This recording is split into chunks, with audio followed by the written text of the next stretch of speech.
नमस्कार दोस्तों, मिस्टर शून्य चैनल में आप सभी का स्वागत है। दोस्तों, आज हम अपने सीरीज़ का 15वां एपिसोड लेकर आपके सामने आए हुए हैं और हम जानेंगे मिस्टर शून्य से आज का पहला सवाल। मिस्टर शून्य, आज का पहला सवाल है, आज की पीढ़ी माँ बाप का सम्मान क्यों नहीं करती? आपने पूछा है कि आज की पीढ़ी अपने माता पिता का सम्मान क्यों नहीं करती है। देखिए क्या हो रहा है, आजकल की जो पीढ़ी है ना, उसको उस तरीके से शिक्षा नहीं दी गई है जिस प्रकार की शिक्षा वास्तव में उन्हें दी जानी चाहिए थी। आज माता पिता बच्चों को क्या सिखाते हैं, बचपन से यदि देखा जाए तो आपने देखा होगा हर घर में माता पिता बच्चों को पैसे का महत्व सिखाते हैं। ठीक है, लोगों के सामने केवल अपने परिवार को महत्व देना सिखाते हैं, अपने परिवार अपने रिश्तेदारों को महत्व देना सिखाते हैं। जब आप उसे बचपन से ही उसके मन में अपना पराया का भाव डाल दे रहे हो तो आने वाले समय में जैसे ही वह अपने जीवन के वैवाहिक जीवन में जब एंट्री लेता है तो फिर उसके जीवन में फिर वही इम्पोर्टेंट लगने लगता है। फिर उस समय ऐसी समस्याएं आने लगती हैं कि बच्चे अपने माता पिता के विरोध में खड़े होते हैं या वह अपने स्वार्थ को प्राथमिकता देने लगते हैं। भाई, आपने बचपन से उनको इस तरीके का अगर शिक्षित किया कि अपनी चीज़ें केवल अपने लिए जीना, केवल अपना ही देखना, तो जब बच्चे भी उस लायक होते हैं, जब अपने पैरों पर खड़े होते हैं तो उन्हें भी फिर सिर्फ अपना ही दिखाई देता है। अगर बचपन में ही बच्चों को ऐसा भाव अगर दिया जाए कि ये सारी सृष्टि ही हमारी है और हम ही सृष्टि के हैं, इस तरीके से अगर उनका सिद्धांत होगा तो फिर बच्चे बड़े होकर के अपने व्यक्तिगत विषय वस्तुओं की तरफ केंद्रित नहीं रहेंगे। इसीलिए माता पिता जो हों, पहले अपना स्वार्थ देख करके बच्चों को प्रेरित ना करें कि हमें अपने बुढ़ापे का बच्चों को सहारा बनाना है, इसलिए हम उनको कर रहे हैं। क्या दशरथ ने राम को अपने बुढ़ापे के सहारे के लिए सोच के वो बड़ा किया था? नहीं ना। लेकिन कहीं ना कहीं दशरथ की भी इंटेंशन ये थी कि मेरा पुत्र जो है वह वनवास ना जाए। हर पिता और हर माता पिता अपने बच्चे को ये चाहते हैं कि हमारा बच्चा जो है वह दूसरे के संघर्षों को ना अपना करके अपने व्यक्तिगत जीवन को फोकस करे। और जब आप अपने बच्चे में ये भाव डाल देते हैं तो आपका बच्चा फिर दुर्योधन की मानसिकता में विकसित होता है। वो सिर्फ अपना देखेगा। जिस प्रकार रावण सिर्फ अपना देख रहा था, उसी प्रकार की मानसिकता जब उसकी विकसित होती है तो फिर उसके लिए रिश्ते और ये सारा निभाना तो केवल स्वार्थ पर डिपेंड करता है। जब तक आपसे उसका स्वार्थ पूरा हो रहा था तब तक वह आपकी इज्जत कर रहा था। आज आप स्वार्थ पूरा उसका कहीं और से होने लगा होगा, इसीलिए वह आज आपका सम्मान खो चुका है। यही कारण है कि आपको शिक्षा जो है अपने बच्चों को इस प्रकार देनी है कि सारी दुनिया, सारी सृष्टि उनको एक समान दिखाई दे। यदि इस प्रकार की यदि आप शिक्षा देंगे तो आगे चलकर आपके बच्चे जो हैं सकारात्मक रूप से आगे बढ़ेंगे। मिस्टर शून्य, आज का हमारा दूसरा सवाल यह है, यदि सब आध्यात्मिक बन गए तो विश्व का क्या होगा? क्या है ना, आजकल के लोगों के दिमाग में अध्यात्म की छवि किस प्रकार है कि जो व्यक्ति आध्यात्मिक होता है वह दुनिया से विलग हो करके कहीं किनारे अपना एक जीवन यापन करता है। जब इस प्रकार की विचारधारा आप लोगों के मन में है, इसीलिए आप आध्यात्म को इस प्रकार से देख रहे हैं कि पूरी दुनिया का क्या होगा यदि सभी लोग आध्यात्मिक हो गए। आध्यात्मिक होने का अर्थ ये होता है कि हम अपने जीवन का महत्व समझ के उसे जीते हैं। अभी होता क्या है कि जहाँ भी आपका आकर्षण होता है आप वहाँ खिंचते चले जाते हो। आप किसी को देख करके अपने नौकरी का चुनाव करते हो, अपनी आकर्षण में देख करके किसी जीवन साथी का चुनाव कर लेते हो और उसी प्रकार के आकर्षण में विषय वस्तुओं को चुनते रहते हो। अंत में जब उससे आपको तकलीफ मिलती है तब आपको याद आने लगती है कि यार मेरा जीवन तकलीफ में कैसे आया। इसीलिए आपको आध्यात्मिक ज्ञान देने के लिए कहा जाता है। आध्यात्मिक शिक्षा ग्रहण करने का मतलब है कि एक डॉक्टर को किस प्रकार का डॉक्टर होना चाहिए कि उसके पेशे से उसको आनंद मिले। भाई, आपने डॉक्टर की अगर नौकरी का चुनाव किया है तो पैसा एक प्राथमिक उद्देश्य उसका हो सकता है, लेकिन अंतिम उसका लक्ष्य क्या था कि मुझे आनंद आएगा जीवन से। अगर जीवन का आनंद नहीं मिला आपको उस नौकरी में, चाहे आप कितने भी पैसे कमा लिए हों, तो आपको क्या मतलब मिला उस पैसे का चुनाव करके। इसीलिए आध्यात्मिक ज्ञान होना आवश्यक है, क्योंकि एक डॉक्टर को अच्छा डॉक्टर बनना हो तो आध्यात्म की आवश्यकता होती है। एक शिक्षक को अच्छा शिक्षक बनना हो तो आध्यात्म होना आवश्यक है।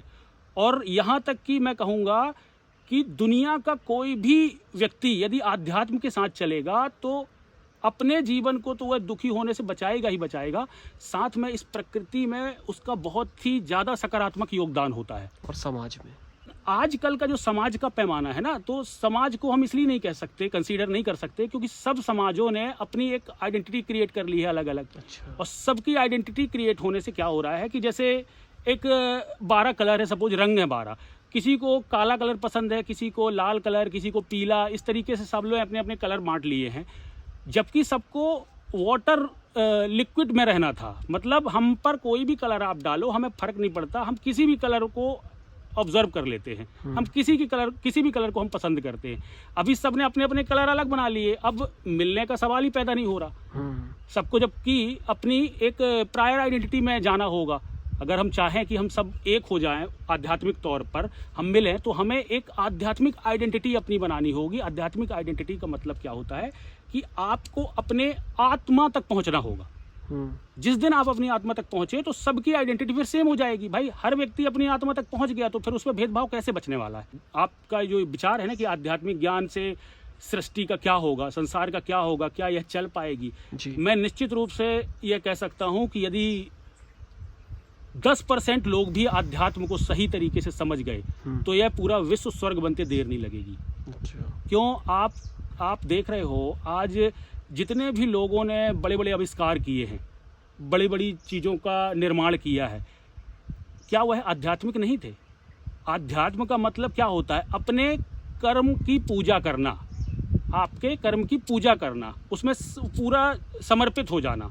तो जिन लोगों ने भी आज विश्व में अपना इतिहास रचा है वह अपने कर्म में पूरी तरह से समर्पित हुए ना, तो इसी को आध्यात्मिकता कहा जाता है। अभी आध्यात्मिक संसारी लोगों को आध्यात्मिकता की क्यों आवश्यकता? क्योंकि वह किसी कर्म में समर्पित हो ही नहीं पाते। अगर वह किसी कर्म में समर्पित हो जाए तो फिर उनका ध्यान नहीं भटकेगा यहाँ वहाँ, और जब ध्यान नहीं भटकेगा तो आपको अपने काम में आनंद मिलता रहेगा। लेकिन जब उनके काम में वो आनंद ही नहीं है तो इसीलिए फिर वो दूसरे की थाली देखते हैं। जी। भाई दूसरे की थाली अच्छी लगती है ना, क्योंकि आपकी थाली आपने पूरे बोध से नहीं अपनाई है, आपको पता ही नहीं था कि क्या खाना है, आपने केवल आकर्षण में वो चीज़ चुनाव कर ली है। इसीलिए आपका जीवन अब आध्यात्मिक होना आवश्यक है और आध्यात्मिक शिक्षा पूरे विश्व के लिए अति आवश्यक है। मिस्टर सून, आज का हमारा तीसरा सवाल है, दुनिया वालों को अश्लीलता से कोई समस्या नहीं, फिर आध्यात्म से क्यों है?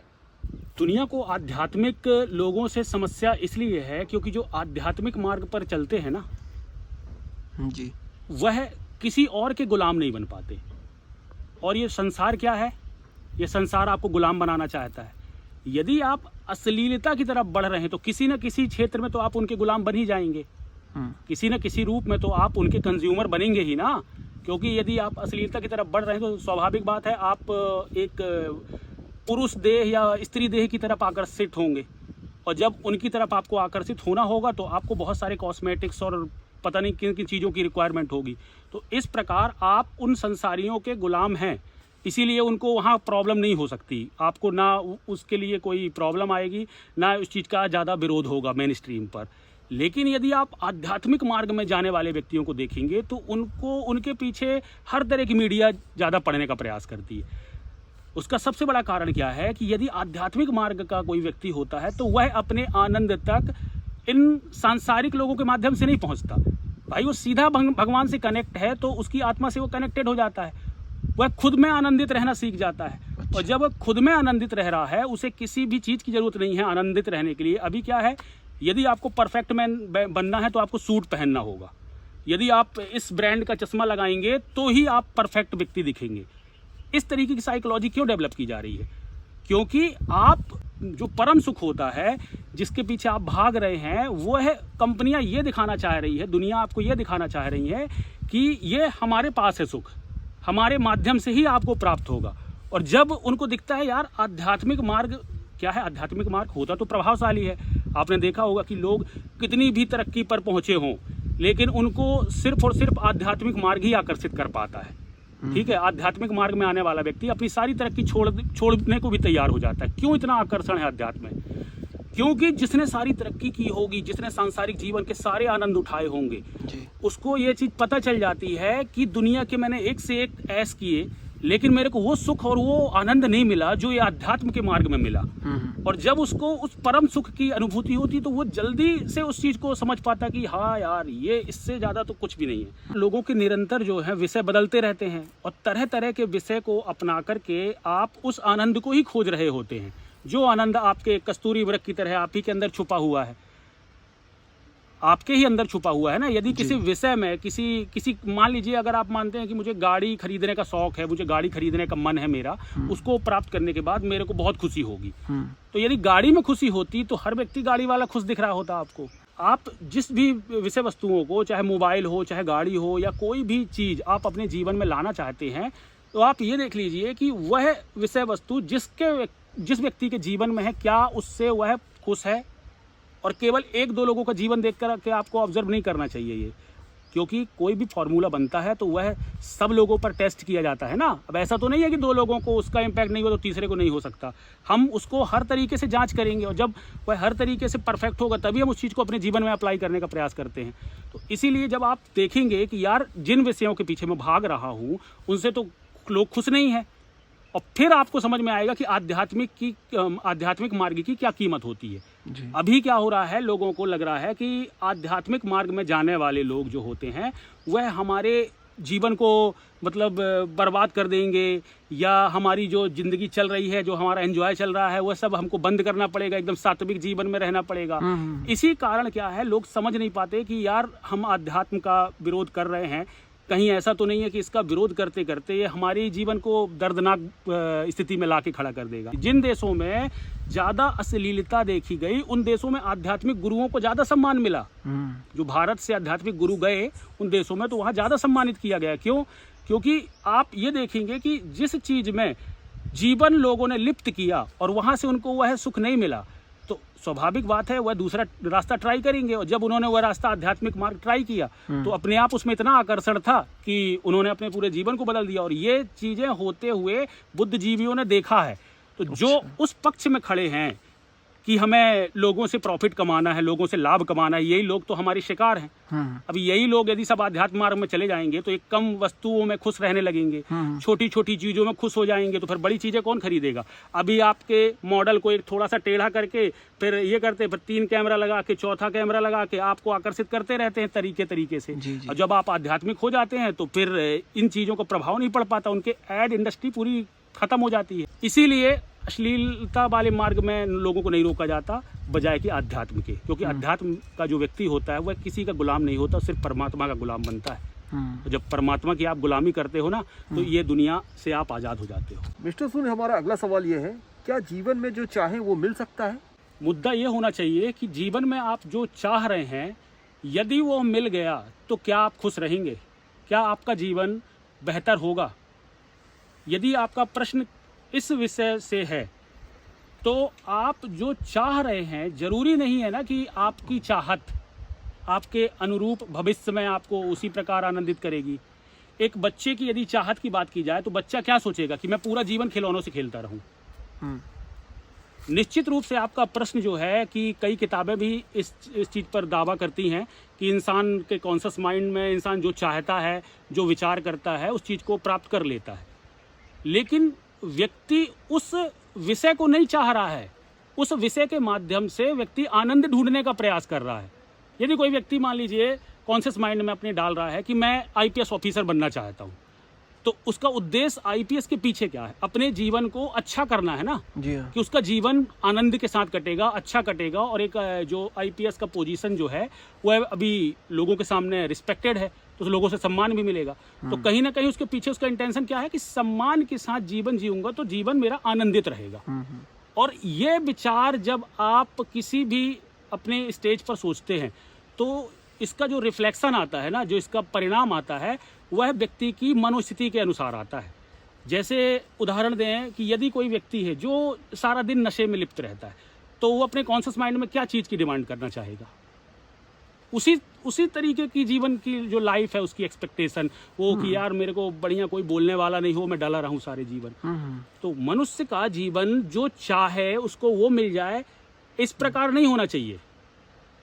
क्योंकि यदि आपकी चाहत पूरी होने लगी तो आप पूरे जंजाल में घिर जाओगे, क्योंकि आपकी चाहत आपकी इंद्रियों के अनुसार होती है। भाई आप इंद्रियों से आकर्षित होकर चीज़ों को देखते हैं, जहाँ 2-3 बार वो चीज़ें आपके विजुअल्स में आई या आपको सुनाई दी उसके विषय में, तो चौथे 5वें बार आपकी वो फिर इच्छाएं बन जाती हैं। अच्छा। और जब इच्छाएं पूरी हो गई तो वह अहंकार बन जाती हैं। अच्छा। और यदि इच्छाएं पूरी ना हुई तो क्रोध बन जाती हैं।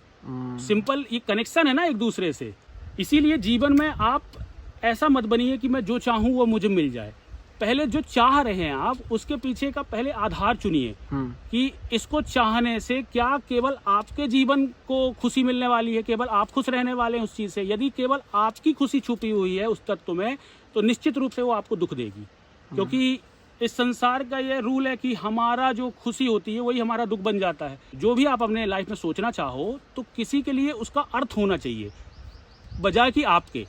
दूसरे के अर्थों के लिए जब आप करते हैं, जिसको हम जनार्थ भी बोलते हैं, जनता के अर्थों की जब आप पूर्ति करते हैं या लोगों का भला करते हैं या ऐसे कार्य में जब आप अपने आप को समर्पित करते हैं, माध्यम कोई भी हो सकता है, आप चाहे डॉक्टर बने चाहे इंजीनियर बने, लेकिन आपकी जो इंटेंशन है उसके पीछे यही होना चाहिए कि मैं इस कार्य से लोगों के हित करने के लिए ही इस फील्ड का मैंने चुनाव किया है। और जब इस दृष्टिकोण से आप किसी चीज़ का चुनाव करते हैं तो आपका जीवन फिर बैलेंस्ड आपके अकॉर्डिंग होता है। फिर आप जो चाहेंगे तो वह आपके जीवन को उचित परिणाम के साथ आपको प्राप्त होगा। फिर आपके पीछे जो आधार था कि इन विषय वस्तुओं के माध्यम से जो आप प्राप्त करना चाहते थे, फिर वह पूरी तरह से आप तक पहुंचेगा। जी मिस्टर सुन, आज का हमारा आखिरी सवाल यह है, आजकल के कॉमेडियन अभद्र भाषा का उपयोग क्यों करते हैं? इंसान अपनी प्रकृति के अनुसार किसी भी भाषा का चुनाव करता है। आजकल का जो कॉमेडी का स्तर है वह गिरता इसलिए जा रहा है क्योंकि उन व्यक्तियों की नज़रों में जो इसको महत्व दे रहे हैं, उन व्यक्तियों की नज़रों में उनकी पॉपुलैरिटी बढ़ रही है। भाई आज निगेटिविटी या पॉजिटिविटी दोनों में से यदि बात की जाए तो नकारात्मक चीज़ ज़्यादा प्रभाव में रहती है। तो आज की जो जनता है ना, वह जिसके पास फॉलोअर्स, सब्सक्राइबर्स, इस तरीके की चीज़ें बढ़ रही हैं तो उन पर लोग ज़्यादा आकर्षित हो रहे हैं। यह सोच रहे हैं कि उनके कॉमेडी में कुछ प्रभाव छुपा हुआ है, इस प्रकार की उनकी कॉमेडी है। जबकि आजकल की यूथ को जो ये चीज़ आकर्षण कर रही है ना, वो नकारात्मक, मतलब ये अश्लील वर्ड, निगेटिविटी, इन सारी चीज़ों से वह आकर्षित हो रहे हैं। अब यहाँ कोई मॉरलिटी वाली बात नहीं है कि मॉरल कैसे होना चाहिए कि या कॉमेडी कर रहे हैं तो अभद्र भाषा का उपयोग नहीं करना चाहिए। अभद्रता तो आज कई वर्षों से लोग समाज में चल रही है, तब तो हमने रोकने का इनको प्रयास नहीं किया। अब उसका जो बुलबुला है, आज हमारे जो यूथ है, हमारा जो यूथ इस दृष्टिकोण से अब आगे बढ़ने लगा, तब हमें अब इस चीज़ की चिंता हो रही है। पहले तो हमने कभी बॉलीवुड पर लगाम लगाने का प्रयास नहीं किया। बॉलीवुड ने जब से देश आज़ाद हुआ उसके बाद से कितनी अभद्रता न की होगी। क्या था उनका कंटेंट? बॉलीवुड की आधी से ज़्यादा फिल्मों में आपको अक्सर देखेंगे किसी लाला के गहने, माँ की चूड़ियाँ और पता नहीं क्या क्या चीज़ें। उन्होंने इतना ज़्यादा इमोशनली बच्चों को कनेक्टेड किया और लास्ट में जा करके उन्हीं रिश्तों को अब वो तोड़ने वाली फिल्में बना रहे। पहले इमोशनली रिश्तों में इतना ज़्यादा कनेक्ट कर दिया जी कि लड़के गीता भूल गए। भाई आज हम लोग गीता भूल चुके हैं, हमारा यूथ गीता भूल चुका है। हमें केवल परिवार के प्रति जिम्मेदार थोड़ी रहना था, हमें तो इस पूरे विश्व के प्रति समर्पित होना था। लेकिन बॉलीवुड ने 60 सालों में हमारा दिमाग ऐसे किया कि किसी गुंडे को मारना है और वहाँ से लाला के गहने छुड़ा के लाना है जो गिरवी रखे हुए थे। इस तरीके के कॉन्सेप्ट हमारे दिमाग में आने लगे। आज हमको जब कोई नौकरी मिल जाती है और हमें उससे इनकम होने लगती तो हमें लगता है कि हमने अपने जीवन में सब कुछ प्राप्त कर लिया। अब ये सब कहाँ से हमारी साइकोलॉजी ऐसी क्यों हो गई कि आज हमको पूरे विश्व को मतलब शिक्षा देने के लिए हमको इतना ज्ञान अपना डेवलप करना था, पूरे विश्व पर राज करने के लिए, पूरे विश्व को अपने साथ ले चलने के लिए। लेकिन आज हमारी मानसिकता क्या है कि केवल अपना हम देख लें। अब यही विचारधारा कॉमेडी में भी लोगों के पास उठ रही है। कॉमेडी में अश्लीलता बढ़ने का यही एक सबसे बड़ा कारण है कि बच्चों के मन में ये चीज़ आ चुकी है कि जितना ज़्यादा आपको बोलने की आज़ादी है तो आप कुछ भी बोल सकते हैं। केवल पब्लिक अटेंशन लेने की बात आ रही है उनके दिमाग में कि पब्लिक को पब्लिक अटेंशन दे दे, उसके लिए हम कुछ भी कर सकते हैं। अब इस थॉट में जब वो बढ़ रहे हैं तो उनके लगाम आप कैसे लगाएंगे? आपके पास कोई उनके लगाम लगाने का आधार ही नहीं है। आप क्या बोलेंगे कि आप गाली नहीं दे सकते, जबकि आप 50 साल का पूरा इतिहास उठा के देखेंगे, गालियों से भरी पड़ी हैं फिल्में। आप उनको क्या बोल के रोक पाएंगे? आज आपको सत्य का पता नहीं है, इसीलिए ये हाल हो रहा है।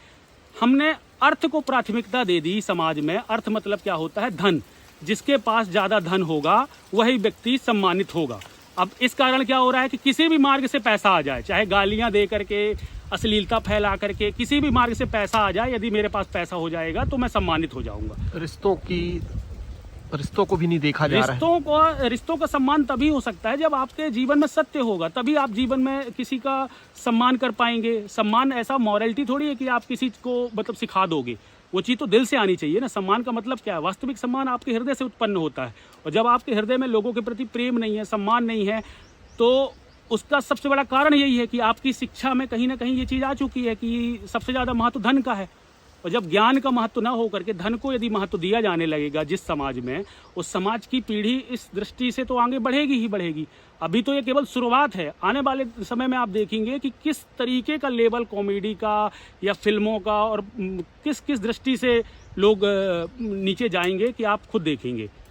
अमेरिका से शुरू तो हो ही चुका है, जहां वोकिज्म के तहत आप देख रहे हैं कि लोग अपना जेंडर तक चेंज करवाने पे उतारू हो चुके हैं। जी जी। तो ये केवल शुरुआत है। लोगों को जाग जाना चाहिए, लोगों को समझना चाहिए कि ज्ञान से ज़्यादा सम्मान धन को नहीं देना चाहिए। अगर ज्ञान से ज़्यादा आप धन को सम्मान देने लगोगे तो आपकी पीढ़ी धन को ही भगवान बना लेगी, और जब धन भगवान बन जाएगा तो फिर आप देखते हैं धन कमाने के तो आप किसी भी मार्ग से कमा लेंगे। फिर वहाँ आपकी ये नैतिकता और मॉरलिटी या मानवता जैसी कोई चीज़ें नहीं बचने वाली। फिर तो व्यक्ति धन को केंद्र में रख के काम करेगा, तो नौकरी वाला रिश्वत भी लेना सही समझेगा, और एक जो खनिज खोद करके जमीन से पैसे कमा रहा है वो भी अपने आप को सही समझेगा, जो जंगल काट करके दौलत बना रहा है वो भी अपने आप को सही समझेगा, जो अपने जिस्म को बेच करके पैसे कमा रहा है वो भी अपने आप को सही समझेगा। अल्टीमेटली हम अभी नौकरियां भी यदि कर रहे हैं, यदि हम बिना बोध के कर रहे हैं तो क्या कर रहे हैं? हम अपनी मेहनत बेच ही तो रहे हैं। केवल आप पैसों के लिए उस नौकरी का चुनाव कर रहे हो तो कहीं ना कहीं आप भी तो अपने ज्ञान को बेच ही रहे हो अज्ञानता में जी। तो आप जब तक अपने पूरे बोध के साथ किसी चीज को नहीं समझेंगे तब तक ये जो आपका कॉमेडी का स्तर है वो निरंतर गिरता रहेगा। इसीलिए आज के युवाओं को अगर सही रास्ते में लाना है तो उन्हें आध्यात्मिक शिक्षा की ओर बढ़ाना होगा। तब कुछ सालों के बाद, कुछ दशकों के बाद इम्प्रूवमेंट आपको दिखाई देगा, क्योंकि जो कचड़ा है ना ये 50 साल, 100 साल, 200 साल पुराना है लोगों के दिमाग में। और जब ये 200 साल भारत की मैं बात करूं यदि, तो भारत का जो दिमाग लोगों का खराब है वो 100-200 साल से है। जब हमारी शिक्षा का प्रभाव खत्म हो गया तो जब विदेशी लोगों का जो आक्रांताओं का प्रभाव रहा तो उस वजह से आज हम बच्चों को सत्य का ज्ञान नहीं दे पाए। लेकिन अभी भी देर नहीं हुई है। यदि अभी भी सत्य का ज्ञान बच्चों को दिया जाए, अर्थ को प्राथमिकता ना दे करके धर्म को प्राथमिक बनाया जाए, तो आने वाली पीढ़ी इससे बदलाव करने में कामयाब होगी। तो मिस्टर सून, क्या गवर्नमेंट को भी इसमें कुछ अपने रिस्ट्रिक्शन लगाना चाहिए जो इस तरह की कॉमेडी होती है? देखिए, रिस्ट्रिक्शन लगा करके आप किसी चीज़ को नियंत्रित नहीं कर सकते। आज आप गवर्नमेंट आपकी है इस प्रकार की जो जिसको ये कंटेंट पसंद नहीं है तो वो रिस्ट्रिक्ट लगा रही है, लेकिन दूसरी गवर्नमेंट यदि आती है उसको पसंद है उस तरीके का कंटेंट, वो चाहती है कि आपकी विचारधारा यदि खराब हो तो वो कंटेंट को अलाउ कर देगी। फिर हमारे यूथ को खुद पता होना चाहिए कि क्या सही है क्या गलत। हमें उनको जंजीरों में बांध करके सिखाना पड़े, जेल में डाल करके शिक्षित करना पड़े, तो ये हमारी शिक्षा में कमी है ना। जी जी। हमारी शिक्षा में ऐसी कमी है कि हम उन बच्चों को समझा नहीं पाए कि क्या सही था क्या गलत है। अब हमें उन्हें सजा दें चाहे कुछ भी करें, आप बात बहुत आगे निकल चुकी है।